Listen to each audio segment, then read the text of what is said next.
The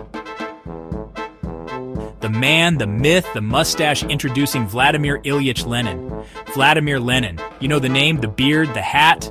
The guy who led the Russian Revolution? Yeah, that guy.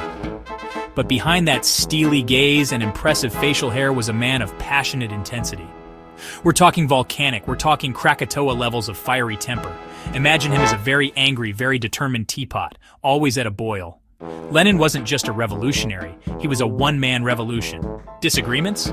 He'd argue you into next Tuesday. Obstacles? He'd climb them, blow them up, or just glare at them until they moved.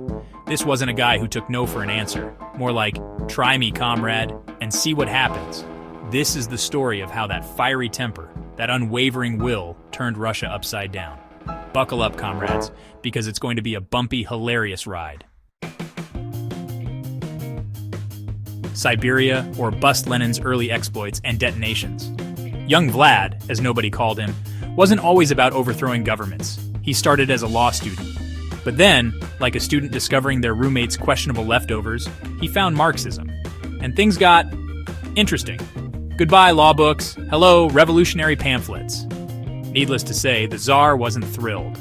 Lenin's idea of fun was organizing workers, writing fiery articles, and generally being a thorn in the side of the establishment. Exile to Siberia seemed like a reasonable response at the time.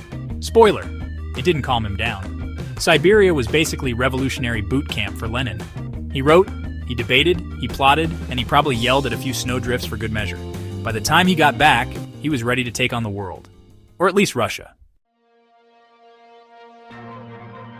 1917, Lenin's excellent adventure with explosions. 1917 was a wild year, even by Russian standards. The Tsar abdicated. A provisional government popped up like a forgotten loaf of bread mold. And Lenin? He was stuck in Switzerland, watching the revolution unfold like a frustrated sports fan. Then came the fateful journey back to Russia.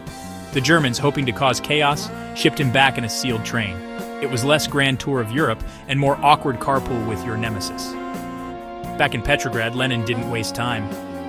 He gave speeches, wrote pamphlets, and argued with anyone who dared disagree. He wanted revolution, and he wanted it now. Like a kid demanding their bedtime story, but with more red flags. The rest, as they say, is history. Or at least a very chaotic and hilarious history lesson waiting to happen. Lenin in charge, hold on to your Ushankas. So, Lenin and the Bolsheviks won. Russia was now a communist state. What could go wrong? Everything, apparently. But with a comedic twist. First, there was the economy. Turns out, abolishing private property and nationalizing industry doesn't always lead to economic stability. Who knew? Lenin, ever the pragmatist, tried to fix things with his new economic policy. It was basically a temporary retreat from full-blown communism. Think of it as a timeout for the revolution. Then there were the constant threats. Assassination attempts, foreign intervention, internal rebellions. It was enough to make anyone reach for the vodka. But not Lenin. He faced it all with his trademark grit and fury. Lenin's reign was short but eventful. He laid the groundwork for the Soviet Union, for better or worse. And he did it all with a fiery passion that was both terrifying and, in retrospect, kind of hilarious.